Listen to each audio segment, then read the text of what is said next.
Every day, you and your side, you come out and say that the other side is not a balanced approach.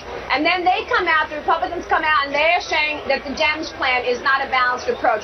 Are you guys just incompetent or what? I mean, if you can't do this, if you can't do what the American people pay you to do, why don't you just step aside and put somebody in there that actually can get a deal done? If Speaker Boehner would allow the House of Representatives to vote on the bill that we sent over, there'll be 218 votes on the floor of the House of Representatives to pass it. He's the one holding back the next part of this puzzle piece. We were prepared for a $4 trillion deal. We're prepared to move forward, but you can't do it by yourself. So how come you're not moving forward? What's the problem? Because the American people are so tired, and they are really tired of the lawmakers thinking that the American people are stupid. You can't keep coming on the show every day saying the same thing. It's not a balanced approach. Believe me, we're as frustrated as you are, but we're not going to be intimidated and give up our protection of middle-income families during this period of time. Let me ask you what. Very clearly that we're prepared for a full package. We've been prepared 6 months ago, a year ago, but Speaker Boehner has to show some leadership. Let me ask you one final question, sir, because we have to figure that the threshold we're talking about is going to eventually move. The president says it should be 400,000. The Republicans say it should be 1 million. What are you prepared to do above 400,000 that can get us closer to rising above and finding agreement, common ground?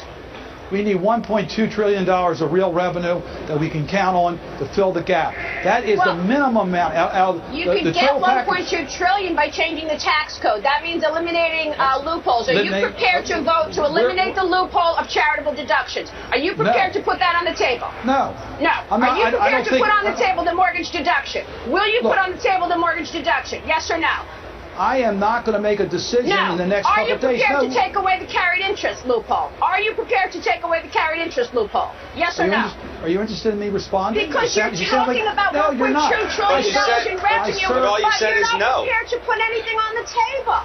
People are not stupid. I know they're not, and they expect the Congress to act in the right way. I'm not going to vote today on changing a tax code provision without knowing the impact of it. We're now a few days away from Christmas. The easiest way to get the revenues is to get the rates from the higher income tax. That's all you want to do. That's it. It's your way or the highway. Raise the rates on the rich. No other way. Your way or the highway. Senator, that's it. That's where we are. Next time, Senator, next time, let me answer the questions. It'd be very nice if you're a little bit politer. You've answered quite clearly. Senator Cardin, we thank you for joining us, and we will catch up with you again, I am certain, sometime soon. I don't know. You know, Scott, it's frustrating because here we are with 11 days left in the year. They've had 13 months to do this, and now we're all... come on.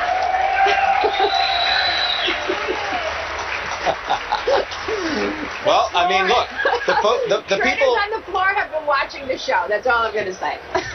Because what's happened in this entire argument, day after day after day, is that the markets are the ones that have been held hostage. It's the people's held hostage by these guys that are in Congress. It's the people's money. The people sitting at home trying to figure out what the heck to do in the stock market as we're approaching the end of the year, and what a pretty good year it has been, right, for stocks, for the people who trade stocks. Thank you, Federal Reserve and Ben Bernanke. Right.